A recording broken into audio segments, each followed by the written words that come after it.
Good evening and welcome to another edition of Jay's Retro Toys and Games. It's episode 52 for Friday, March 10th, 2023. We hope that you're getting ready for another exciting weekend of relaxation and stuff. But we've got a toy tonight that we're going to be talking about for those girls who grew up after they finished playing with their Barbie dolls. They still wanted to play with something else. Well, we're going to be talking about an 80s toy that's been active since 1981, a toy line and media franchise developed by the American toy company Hasbro. They were developed by Bonnie Zacherle, Charles Muenchinger, and Steve DeAngo, and the toy was featured colorful bodies, manes, and a unique symbol on one or both sides of their flanks. Such symbols are referred to in the three most recent incarnations as cutie marks. You probably figured out that as soon as I said cutie marks. That's right. They've been revamped several times with new and more modern looks to continue their appeal to the market, with each new look called a generation by the show's collectors and fans. The franchise is mainly targeted at young girls, although in the 2010s it gained a cult following by an unintended audience of adults, mostly male fans. And featuring the original toy that was introduced in 1981, the franchise was launched in 82 and the line became popular during the 80s. The original toy line ran from 1982 to 1992 in the States and to 1995 globally. 2 animated specials, an animated feature-length film, and 2 animated television series produced during the period up until 1992. The first incarnation's popularity peaked in 1990, but the following year Hasbro decided to discontinue the toy line due to increased competition. 150 million of these toys were sold in the 80s. They were revived in 1997, but these toys proved unpopular and were discontinued before the turn of the century in 1999. And the brand saw a more popular revival in 2003 with toys that more closely resembled the original toy line, which sold approximately 100 million of them globally by 2010. And then Hasbro launched the 4th incarnation in 2010, which started with the animated series, and then, well, the brand's grossed over $650 million in retail sales in 2013, over $1 billion annually, 2014 to 2015, and they're launching a 5th generation of the toys that started 2 years ago. I don't think, for what it's, I think pretty much you understand who I'm talking about right now, right?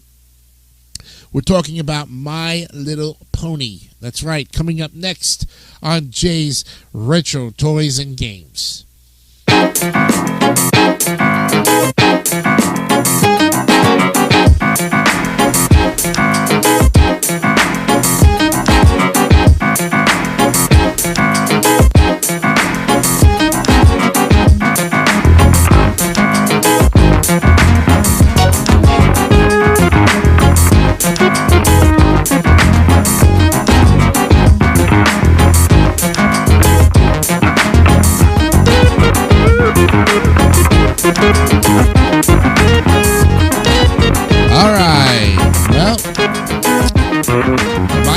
Is on the plate for tonight's retro toy, and we're looking forward to this long history of this particular toy that has been around since 1981. 42 years they've been in the realm, and like I said, the popularity of the toy is just fantastic. Still being talked about this year, and we're going to look at it right now. So the history starts off with My Pretty Pony. That was the name of it. It's a pony figurine introduced by Hasbro in 1981 that was created by illustrator Bonnie Zacherle and sculptors Charles Muenchinger. My Pretty Pony is a 10-inch tall hard plastic figurine that can wiggle its ears, swish its tail, and wink one eye. The original My Pretty Pony was followed by My Pretty Pony and Beautiful Baby, which came with an additional smaller baby pony figure. This was followed by pink and yellow versions of the original that have the now hallmark symbol on the pony's backsides, which preceded the My Little Pony figurines. After the relative lack of success of the My Pretty Pony toy line, then Hasbro introduced 6 smaller and colorful versions of the toy in '82, sold under the title My Little Pony.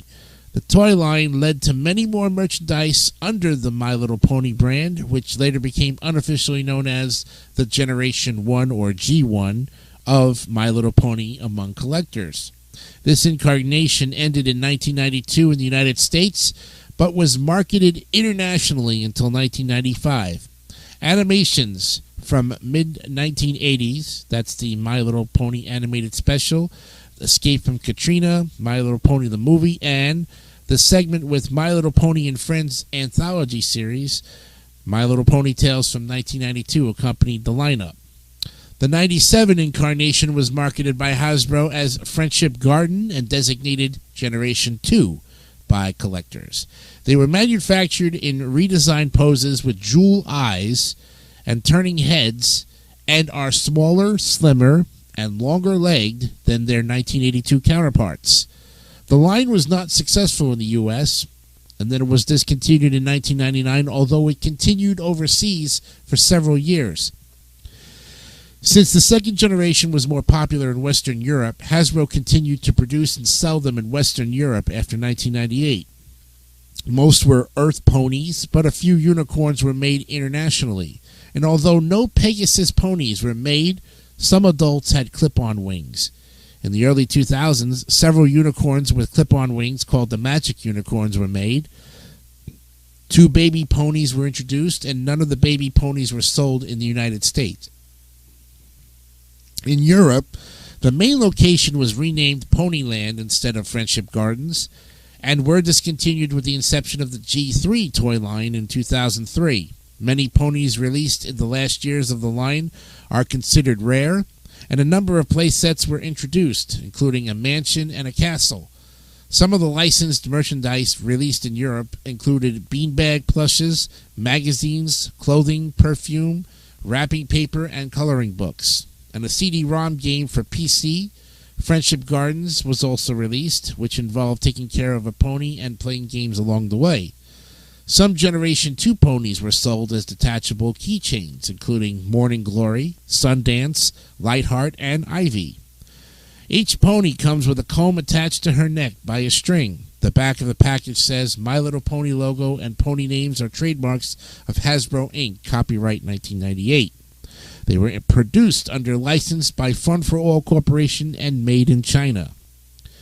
My Little Pony Friendship Gardens is a virtual pet game developed by Art Tech Studios and published by Hasbro Interactive. The third incarnation of My Little Pony, which is often unofficially referred to as Generation 3 or G3 by collectors, began in 2003.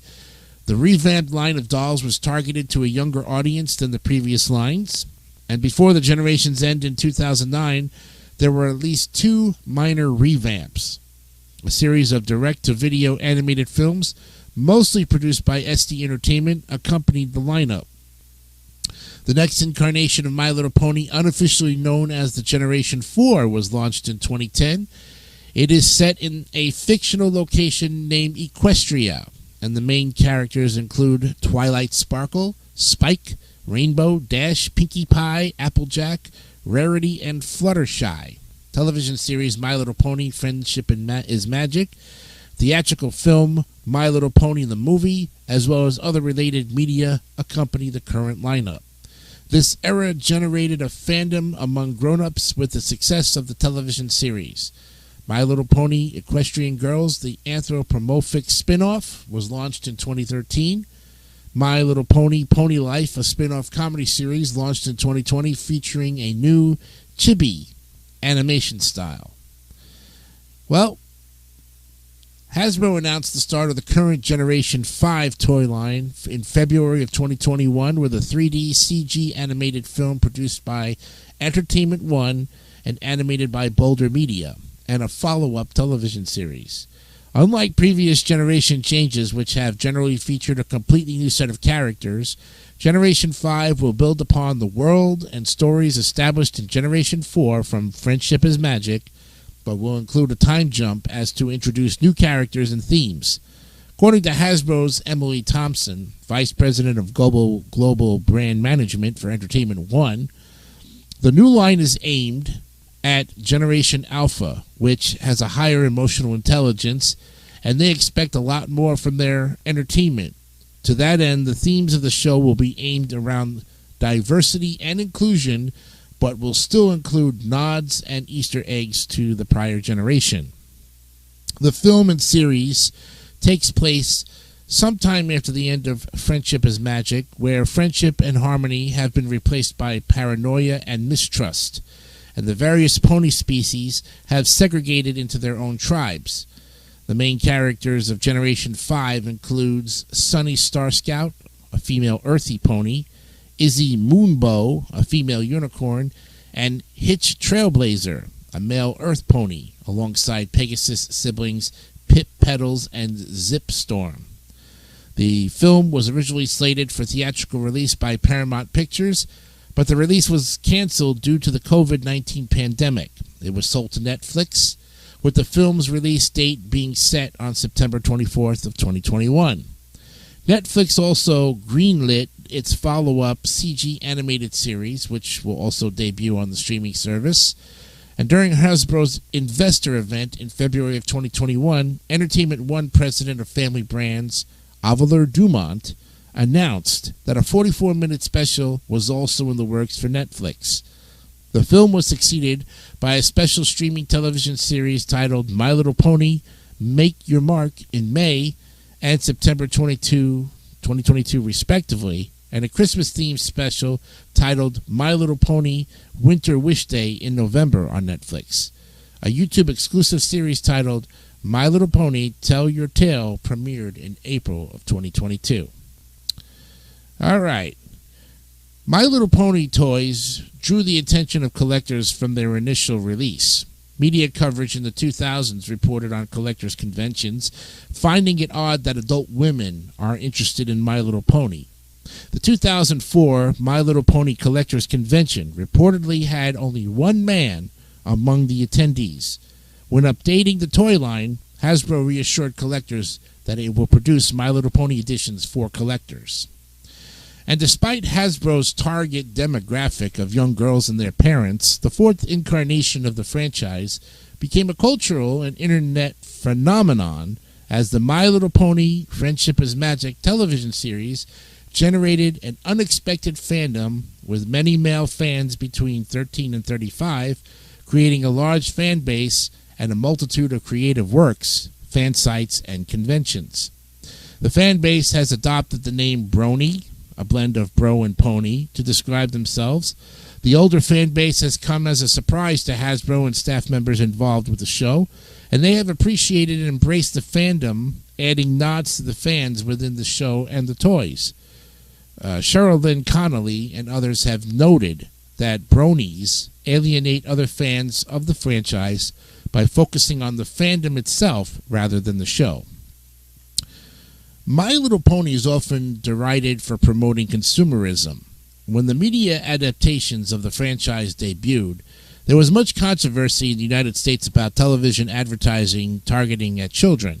Relaxed regulation in the 80s on cross-referencing between programming and commercials led to toy-based shows such as Mattel's He-Man and the Masters of the Universe, Hasbro's Transformers, G.I. Joe, and later My Little Pony and Friends.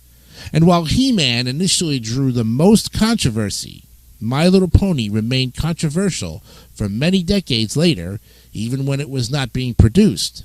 The criticism is much more harsh and enduring than similar franchises with toy lines.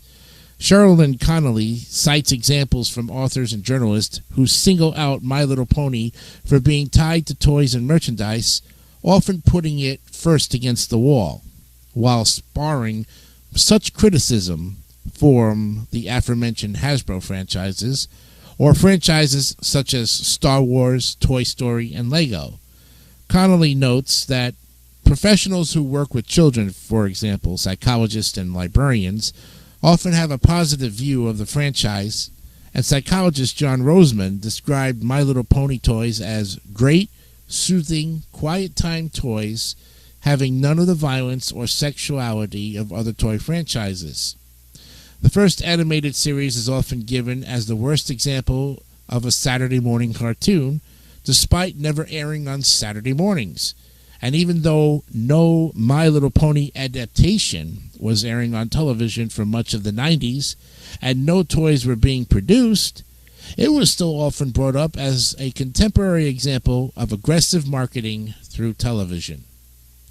Connolly contends that My Little Pony is singled out not because the franchise's business methods or content standards are particularly different from other franchises, but because it is overtly girly.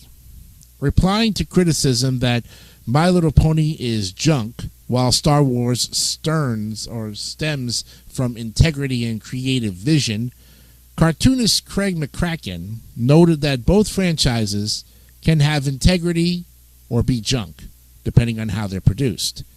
Character designer Chris Battle pointed out that the media adaptation of My Little Pony is seen as less valid because it is aimed at girls. Director Lauren Faust, who was creative developer of the relaunch of the My Little Pony franchise in 2010, wrote that she expected people who haven't even watched the animated series to instantly label it girly, stupid, cheap, for babies, or an evil corporate commercial. Faust feels that the show's femininity makes it a target of derision, regardless of its other qualities. And Ellen Sider, professor of media studies, observed that girls' television shows are a ghettoization of girl culture, and the attacks on these shows is often aimed at their femininity. My Little Pony has been perceived as an icon of femininity and girly girls, particularly in the United Kingdom. The franchise has alternatively been described as asexual and too sexual by the UK media. And there you have it, friends. The long history, 42 years worth, of My Little Pony. Great, great background on a toy that has stood the test of time to this day, still talked about by children and adults of all types. Wonderful. I love when they bring it back, and it does very well. So that's a good thing. All right, so let's take a look and see what's coming up on the next edition of Retro Toys and Games. Let's look at some more girls' toys here. Let's see what we've got.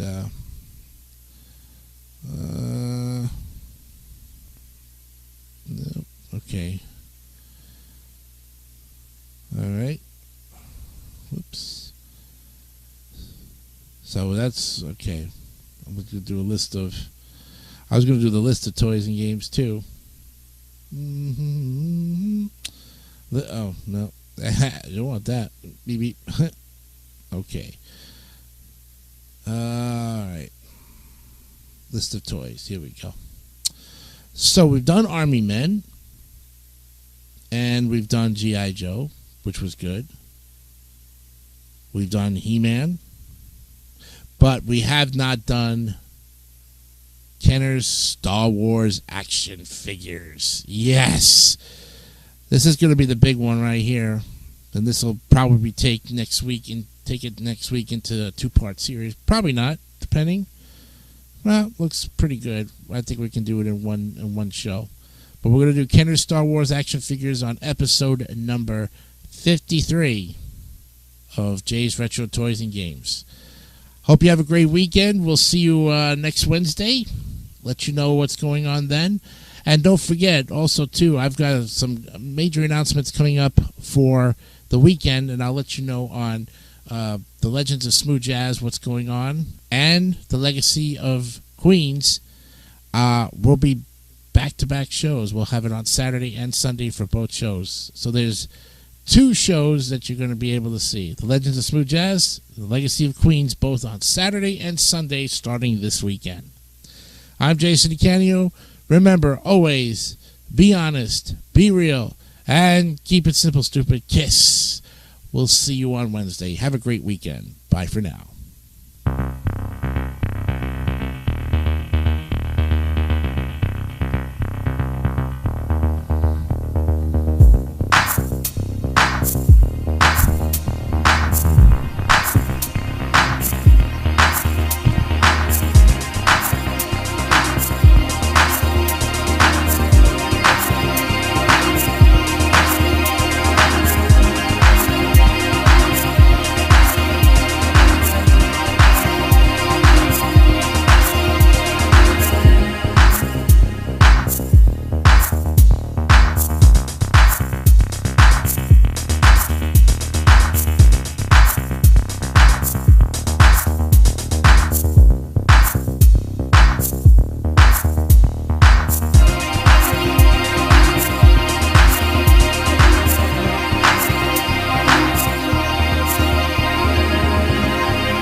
Don't forget to subscribe to the Democracy Network for great more content like this one.